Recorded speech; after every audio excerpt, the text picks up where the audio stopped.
Well, I just checked in here in Chambersburg, PA at an Americold. My appointment's at 3:30. However, my product's already staged, so they're gonna load me now. It's 10 a.m. Well, good Wednesday morning. I am coming to you right now from 5 feet away from the door at Americold in Chambersburg, PA. This was the original load I booked before I left the Midwest to come out here to the East Coast. I was going to take a reset in Maryland on Monday and Tuesday. I ended up counting up my recap hours and realized I could work some more. That was the previous vlog that I did. But yeah, this was the original load. Chambersburg, PA to, I think it's Rocky Hill, Connecticut. My appointment's at 3:30 this afternoon. However, like I said, I'm already backed up by the dock.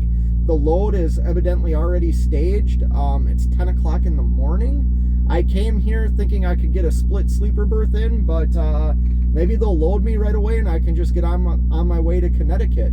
But yeah, funny story about this load. The broker wouldn't give me $1. We didn't fight, we joked. This is a broker that I use quite frequently when I'm out here on the East Coast. I wanted $1,400 to run this load. She would only give it to me for $13.99, and I mean, we kind of butted heads for about 5 minutes, and she wouldn't budge, wouldn't give me that $1.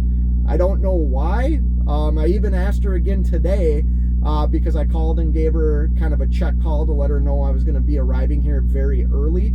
And I said, what about that $1? Can we put that $1 on the Raycon yet? And or revise the Raycon and put that $1 on? And she laughed. She's like, no, I'm keeping that $1. So I'm going to have to get that $1 from her next time. But yeah, like I said, I thought I'd vlog this trip, PA to Connecticut. A lot of people are scared, or not scared, that's the wrong statement. People don't want to go to Connecticut because they're worried about the Connecticut tax, the highway use tax or whatever it is.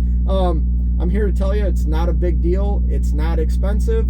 Yes, it sucks. It's another tax that we have to pay as owner-operators, but are you really not going to drive into Connecticut on a good-paying load because of principle? You know, I don't know.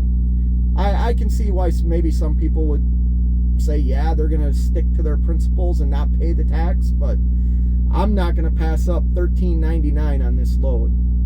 Well, good early evening. It's 5 p.m. I got loaded at 1 o'clock this afternoon. I actually was parked right where that Peterbilt is. I got loaded and backed into this spot right here to finish a 7-hour split sleeper berth. That just ended. I just got out to stretch and it's freaking beautiful out. So I walked around the parking lot twice, went in and used the bathroom. Now I'm ready to get on to my delivery, which is 347 miles away. I am going to Rocky Hill, Connecticut. My appointment's at 2 a.m. I'm probably 6 hours, 6.5 hours, maybe a little longer with traffic to get there. They do have overnight parking. That's why I wanted to take a 7-hour split sleeper now, so when I get there, I can finish my break. I can get 3 hours off there. So yeah, now I'm gonna get going to Connecticut. All right, I am starting my 347 mile journey to, where am I going? Rocky Hill, Connecticut. Leaving Americold here in Chambersburg, PA.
to the BJ's Distribution Center in Rocky Hill, Connecticut.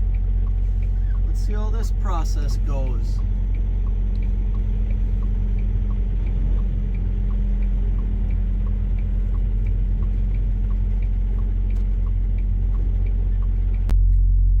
Well, I'm here checked in at BJ's. I am in their staging area.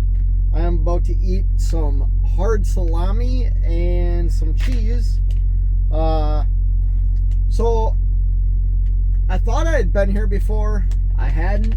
I checked in and they send you a text like other BJ's do, but this BJ's doesn't accept credit cards for lumper fees. Says they only take commercial checks and money orders. Wonder how I'm gonna do this. Maybe if I read the Raycon in the small print, there's a money order code. Who knows? It took a little bit longer getting here than expected. There was 2 crashes on I-84. I lost just about an hour. So yeah, I'm gonna eat this hard salami, climb in the bunk until they call me, and get unloaded.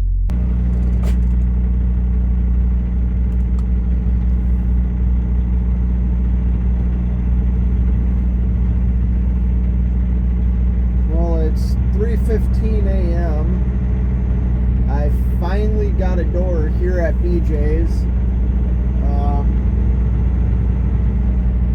I know, very entertaining, just watching a guy back up. But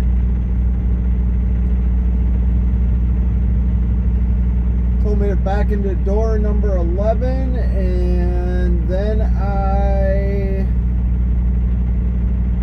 bring the paperwork to door 7 to the shipping and receiving office. So yeah.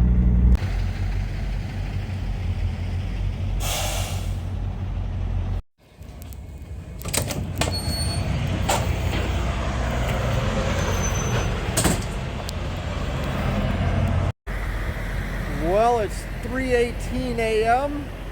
I'm just leaving the shipping and receiving office, dropped off my paperwork. Now I just wait for a phone call to go back and get my paperwork. Well, I'm back in the truck. It's 3:20 a.m. I have a red light and they've already started unloading me. Hopefully it's quick because we're an hour and 20 minutes past my scheduled appointment. They do accept credit cards for lumper fee payments, which I don't know why the text says that they only accept commercial checks and money orders, but it's not a Relay. It's not the Relay app. It's the other one, what is it? Road Link, whatever the other one is. Not the one that what's the lumper company? I am so tired I can't remember the lumper company. Man. Capstone. It's not the app that Capstone uses, that Relay app. It's the other one. So I guess I'm gonna, you know what? I think I'm gonna go replace the windshield wipers. One's kind of tearing. The rubber's kind of tearing, peeling off of the blade. So I think I'm going to replace my wiper blades right now.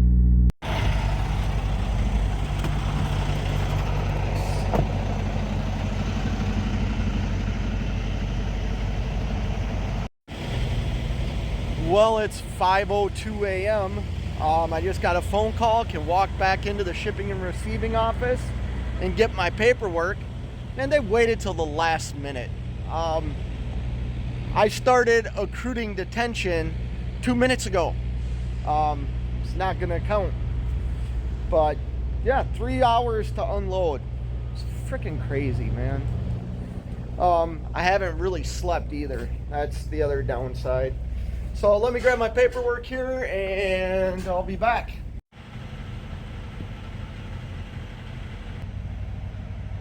Well, I'm finally unloaded. Evidently they want to leave a bunch of debris in the trailer. So I'm going to jump up here and clean the trailer out a little bit.